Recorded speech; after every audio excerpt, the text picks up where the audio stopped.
Sveicieni vasaras pilnbriedā, laikā, kad Rīgā zied liepas. Lai arī daudz izmanto savu brīvo laiku, lai dotos zaļumos, Rīgas koncertdzīve tomēr kūsāt kūsā.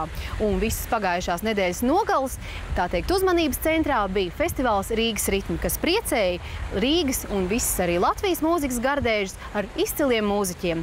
Mums bija ekskluzīva iespēja tikties ar pasaules vienu no labākajiem basģitāristiem Viktoru Bēlī ekskluzīvā intervijā un arī ar puišiem no Buenos Aires, kuri par tango mēdz stāstīt arī Rīgas noskaņās.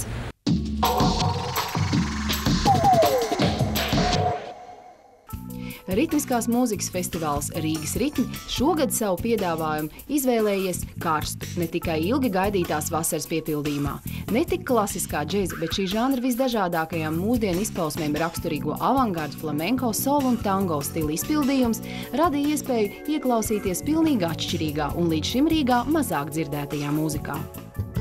Viens no festivāla gaidītākajiem viesmāksliniekiem – leģendārais basģitāras meistars no Filadelfijas Viktors Bēlijs. Mēs ar mākslinieku tikāmies pēc mēģinājuma, kas beidzās necerēti ātri, jo šejienes mūziķi esot ļoti labi sagatavojušies vakara koncertam. Viņi spēlē ļoti labi. Šī ir pirmā reize, kad vispār dzirdu latviešu mūziķus, bet viņi visi ir izcili. Tāpēc nekāda grūtība nebija. Viktors Bēlijs, dzimis mūziķu ģimenē, bērnībā spēlējis bungas, bet uz basģitāru pārslēdzies nejauši.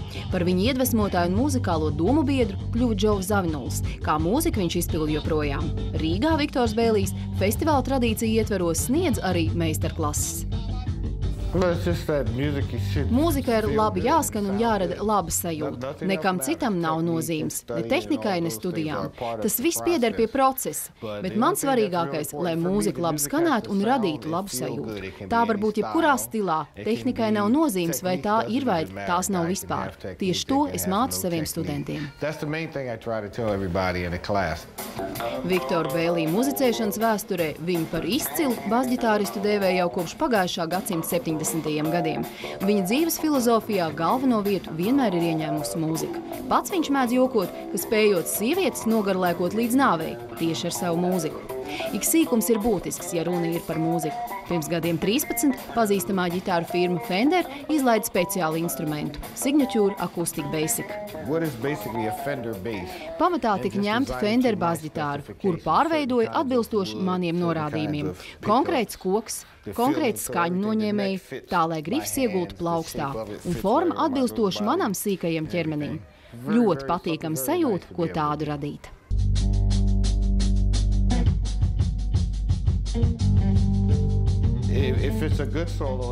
Ja solo ir labs, es tiešām aizlidoju kaut kur prom, pacelies pāri tam, kas esi, ko esi mācījies un vingrinājies. Visam, ko zinu, un tu vairs neesi pie skaidras apziņas. Tas vienkārši notiek caur tevi. Mūzika plūst cauri, tu vairs neesi tas, ko tu spēlē. Tā ir vieta, kurā gribas nokļūt. Es pats nevienmēr tur nokļūstu, bet tas ir augstākais stāvoklis, kuru gribas sasniegt, kur viss notiek dabiski, un tu par to vairs nedomā.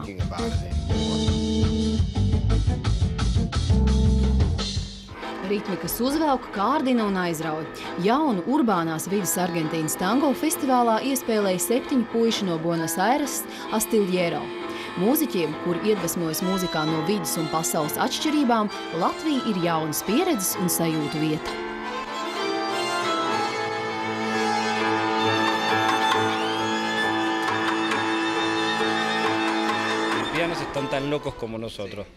Latvieši ir tikpat traki kā mēs. Mēs to sapratām tik līdz šeit ieradāmies.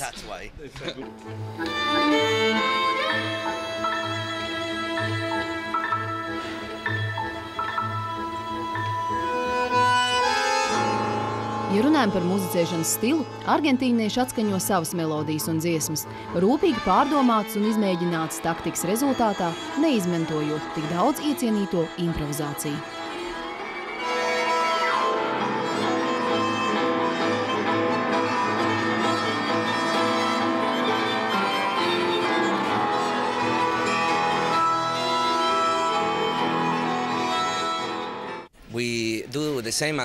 Mēs darām to pašu, ko mūsu senči, dižie tango meistari, kurus vienmēr dzirdam. Viņi pārstāvēja savu kontekstu un spēlēja tā laika, sava laika Buenos Aireses mūziku.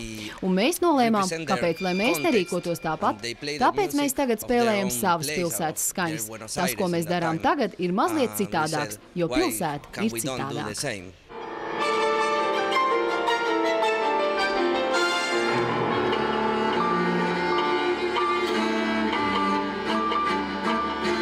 Astillero komandā ir cilvēks, kuru uzdevums ir fiksēt katras pilsētas, kurā ciemojas grupa, sajūtas un ritmu. Koncertā safilmētais materiāls projekcijas veidā tiek izmantots kā mūzikas iespaidu pastiprinošs efekts.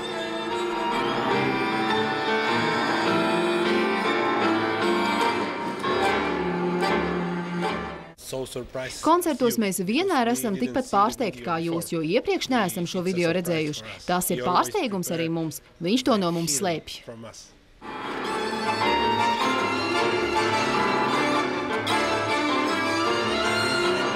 Tango stāsts katram ir savs, jo dažādās izjūtas, kas pārņem klausoties, dziedot vai dejojot šo mūziku, iespējams iegūt tikai praktisku pieredzi.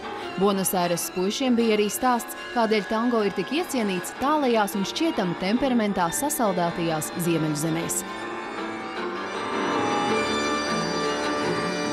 Ir tāds stāsts par to, kā šī mūzika ar krievu kuģi atceļojas no Argentīnas uz Krieviju.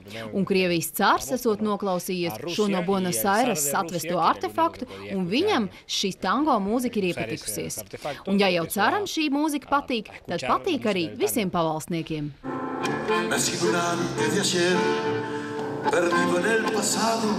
Va confundiendo la ley, marcando bien el paso, quizás te deje de pie y se vaya nada.